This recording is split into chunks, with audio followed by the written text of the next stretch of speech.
Bonjour et bienvenue sur ce podcast où l'on parle des solutions pour faire face au TOC et à l'anxiété.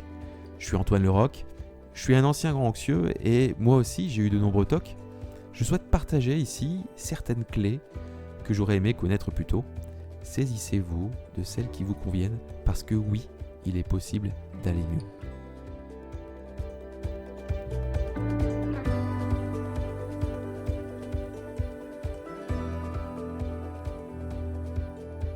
Aujourd'hui, je vais vous présenter 2 livres qui m'ont été vraiment d'une grande aide pour faire face à mes TOC. C'est une des personnes avec qui je suis en contact par mail qui m'a demandé quel livre pourrait l'aider. Je me suis dit qu'il y avait sans doute plus qu'une personne qui recherchait ce type d'informations, d'où cet épisode. Effectivement, quand on a des compulsions et ou des pensées obsessionnelles qui nous font perdre du temps, qui nous empêchent de profiter de sa vie, on va se mettre en quête de solutions, on va rechercher des informations pour aller mieux. D'ailleurs, je vous rappelle que vous pouvez télécharger gratuitement sur mon site un e-book que j'ai écrit pour vous. Il s'intitule « 5 clés pour se libérer des TOC et de l'anxiété ». J'ai lu plus d'une vingtaine de livres sur les TOC et les troubles anxieux de manière générale. Je tiens à préciser, je ne les ai pas tous lus, je ne les connais donc pas tous, mais parmi ceux que je connais, j'ai sélectionné 2 livres dans lesquels vous allez trouver ce qui semble être la base. Dans ces 2 livres, vous allez trouver des exercices, des actions à mettre en place. Je tiens à rappeler ici qu'avoir des informations sur sa maladie, c'est quelque chose d'important, mais malheureusement, dans le cas des TOC, ça ne va pas suffire. Ça ne va pas suffire pour diminuer une grande partie de vos symptômes. Et vous en doutez, lire ces livres n'est qu'une partie du chemin. Il va falloir pratiquer les enseignements qu'ils contiennent. Alors, quels sont ces 2 livres ? Ces 2 livres que je vous propose sont assez différents. Ils n'abordent pas les mêmes choses et je trouve qu'ils sont du coup assez complémentaires. Le premier s'appelle « Manuel du phobique et de l'anxieux » de Edmund J. Bourne. Vous trouverez dans la description un lien vers ce livre.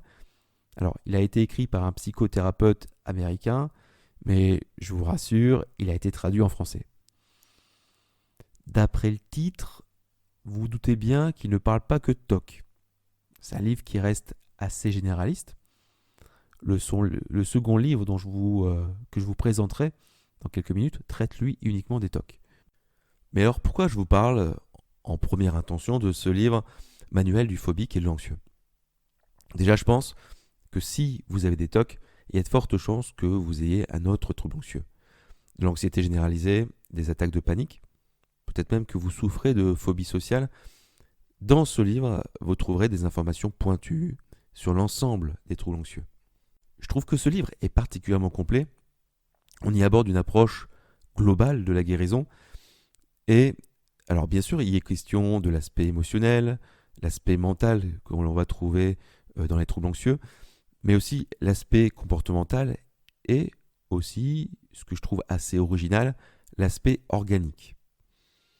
Et c'est particulièrement ce dernier point qui fait que je trouve que ce livre est une pépite. Le corps est souvent oublié quand il s'agit de problèmes psychologiques, et pourtant, il existe un lien très fort entre les deux. Du coup, dans ce livre, vous trouverez les réponses aux questions suivantes. Quel sport pratiquer de préférence pour diminuer son anxiété ? Quel aliment faut-il éviter lorsqu'on souffre d'un trouble anxieux ? Alors bien sûr, on retrouve tout un tas d'outils et d'approches différentes dans ce livre. On vous parle de techniques de respiration, de méditation. Il y a des petits exercices aussi pour booster son estime de soi. On y aborde également les croyances limitantes. Donc voilà, c'est assez complet. Il y a beaucoup de choses. Et c'est vrai qu'on pourrait presque s'y perdre. Et ce que je trouve génial, c'est que l'auteur, pour pas qu'on se perde justement, il nous propose de concevoir notre propre programme.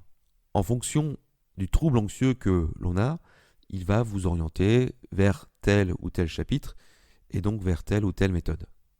Dans ce livre, vous trouverez quand même des informations sur les TOC. Bon, ça reste encore assez succinct. Il vous parle de TCC, de thérapie cognitivo-comportementale. C'est une des techniques qui est les plus utilisées pour diminuer un TOC.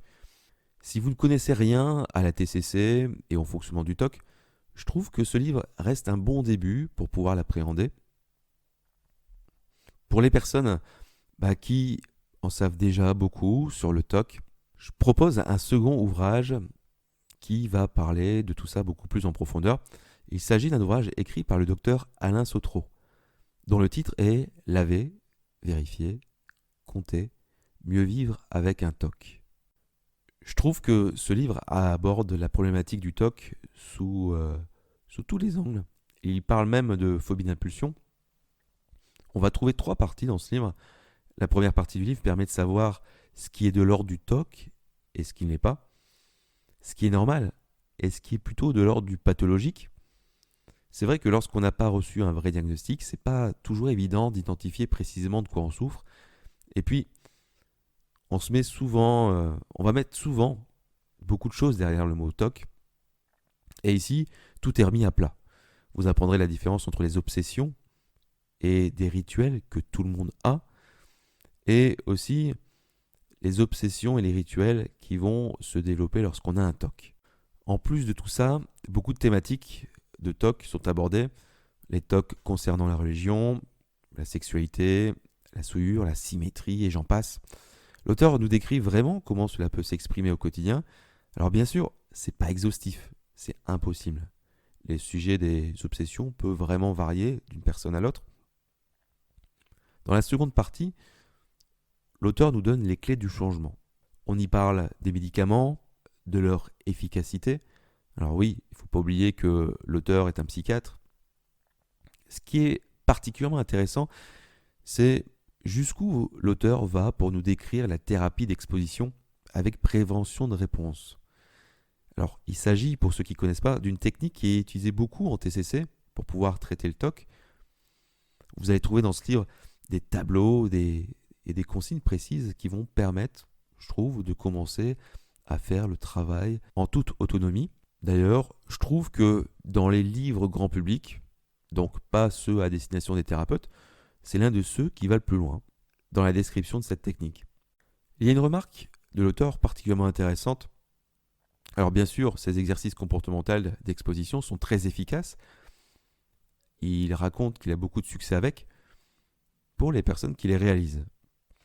Il raconte qu'un certain nombre de ses patients ne les pratiquent pas ou s'arrêtent en chemin. D'où un certain taux d'échec. Et on peut se demander pourquoi. Pourquoi certaines personnes refusent de faire ces exercices d'exposition ou s'arrêtent avant la fin du traitement. La réponse est complexe. Je dirais même qu'elle est différente d'une personne à l'autre. Il y a quand même des éléments de réponse qui sont apportés par l'auteur au travers de témoignages que l'on va trouver dans la 3e partie du livre. Et il y en a un qui m'a particulièrement marqué, c'est le cas de Léonard.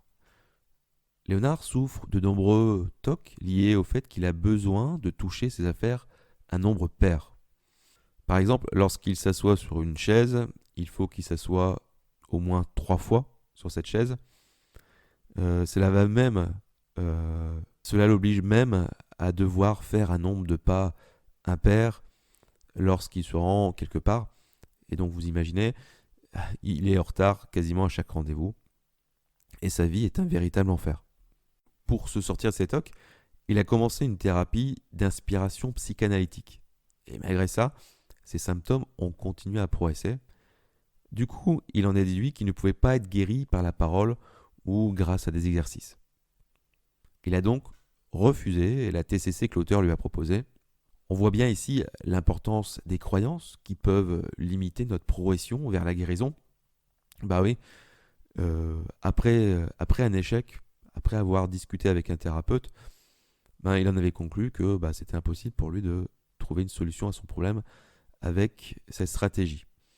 Heureusement pour lui, les médicaments l'ont grandement soulagé. Il a gagné en qualité de vie. Et l'auteur raconte que s'il avait fait une TCC, en plus de prendre ses médicaments, il aurait pu aller beaucoup plus loin dans la diminution des symptômes.